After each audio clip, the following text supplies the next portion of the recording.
And but tuning forks are always interesting because sound is always interesting, because sound can be distorted or it could be non-distorted. And so it becomes a thing of asking yourself, does that sound feel good to me? Does it not feel good to me?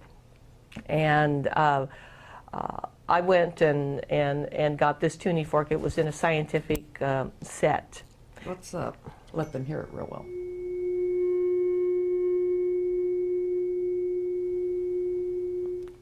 Can you hear it? I hope they're hearing it. Can you tell if they're hearing it? I hope so, because it sounds wonderful. Yeah, yeah. I found that on some of these with different tunings, it actually made me feel good. My body relaxed. But you can use tuning forks and both to maybe key the sound for when you're doing toning. So I could do this and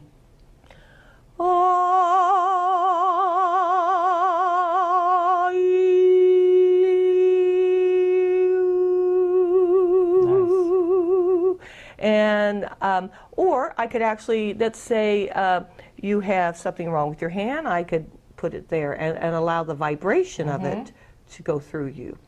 And so it's tuning forks are another thing that it's a tool. It's I call them adult toys, for the sound people. We were at a seminar yesterday, and the gentleman sitting behind us had these beautiful boxes, and they were very large crystal tuning forks. Oh, yes. And I was privileged to listen to them, and they were wonderful. My body just resonated. Right. So you could use metal ones, or you could use crystal ones. Again, it's getting in touch with the consciousness of your instrument, whatever you decide to use, and using it with a reverence to the source, the spark of source that's within it all. There's a really type of consciousness when you work with healing and work with people with sound, and it's a reverence respect. It's a respect of them as an individual, and that reverence for the spark within them, not to see them as just another client or a number or a body, but as a person who's there to co-create with you.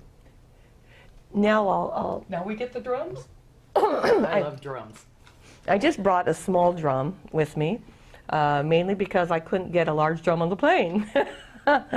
But a drum, I mean, there's a rhythm aspect to music, not just a tonal aspect. Right.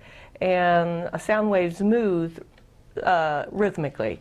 And what's neat is there are some indigenous communities, indigenous societies, and the Siberian shamans come to mind, where they considered that if you were out of balance, you had actually lost your life rhythm. And so they would use a drum or they would use a rattle to bring back that rhythm. And if they brought back the rhythm, therefore you would manifest healing to some degree. And I approach a drum very similar to what I would approach the Tibetan bowl. Not Tibetan bowl, it's a Himalayan bowl because it's from Nepal. You see how sometimes just the words come out for what you hear all the time out there. The current map is, yeah. Or crystal bowls. I would do the same with crystal bowls. And with the drum is number one is asking permission for it to co-create with you.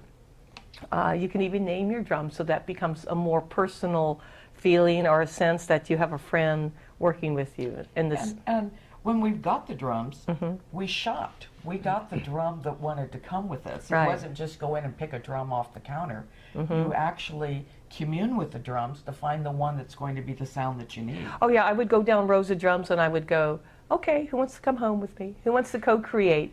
And a lot of musical instruments want to go home with you. I know.